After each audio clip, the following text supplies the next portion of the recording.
Welcome back. We're going to take a look at the Mizuno 243. This is the one that sits behind the blade and in between the hollow body. Right. The hollow body is really cool. We'll talk about that shortly. I really like that club. But this is kind of a good mix between the two. You know, real clean looking top, kind of matches with either set. I mean, you certainly can blend these things for sure. Got a little bit of technology. It's got some weight, you know, in the port in the back and stuff. Just clean looking, a little wider sole. That's probably the biggest difference between the other ones. It's definitely a wider sole by a fair amount than the even a little bit wider actually than the 245. Yeah. So it's for a different player, right? And depending on your angle of attack and stuff, but really cool looking golf club. And touch on what you said, you know, they keep all the branding really, really neutral and probably a really nice way to blend through the set. You could potentially have all three of these models in a set. Oh, absolutely. You could put the blades in the short irons. You could kind of go to this one in a couple of middle irons and, you know, the hollow body for a little more distance and long irons. Totally makes sense. Yeah.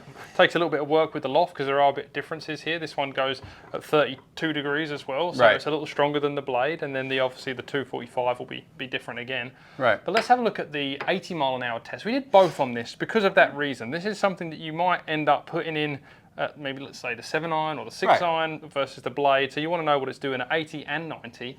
And like you see, we do see the graph change a little bit. We get a little bit wider, obviously on the half-inch test because there's more mishit. But we also see a little more difference in top to bottom on the quarter-inch test too. Yeah.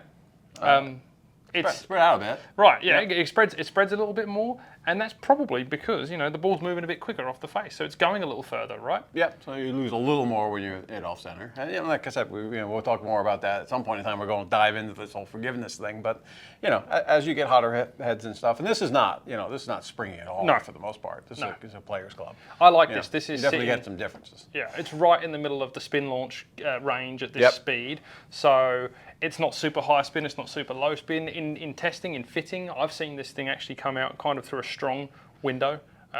Not too low by any means, and you can see that with the stopping power. It still gets 4.0 stopping power, so pretty good there. Really good. And honestly, at 80 miles an hour to carry it almost 160, it's 159, but you know, that's not short. No. By any means. And that's what we see. This is great. There's plenty of brands, especially in their tour models, that are aiming this. This is like the bulk of the players in that category. And you know, this shape, this design, the ability to blend, and the fact that it's got good distance and stopping power really makes it a contender in the field. Yeah, it's one of the better clubs in that group for sure. So let's take a look at the 90 mile an hour test and see kind of what that does, and then people can refer back to the blade and see how they would blend it. Okay. Great. Look at the grouping again. Real tight. Yeah, really tight on this at 90 miles an hour too, because obviously when you pick up speed, you got a wider grouping, right? You know, as they say, that the woods are full of long drivers. So the further you go out, the deeper into the woods you get. Same thing with irons, right?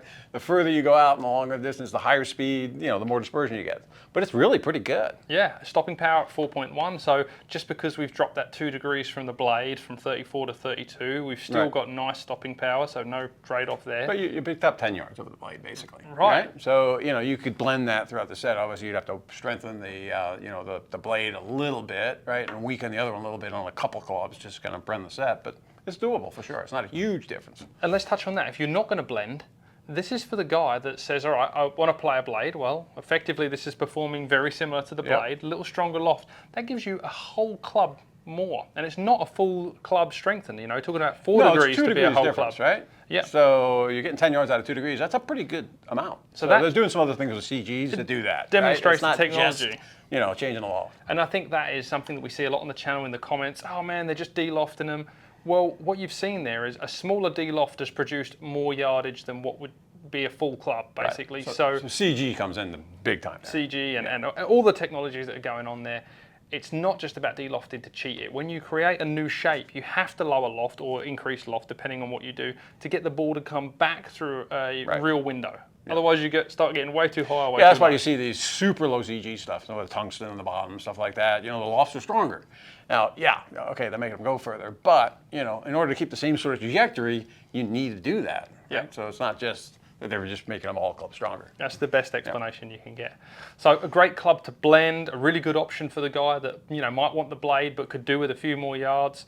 Check this thing out. Head to coolclubs.com and book your fit in today.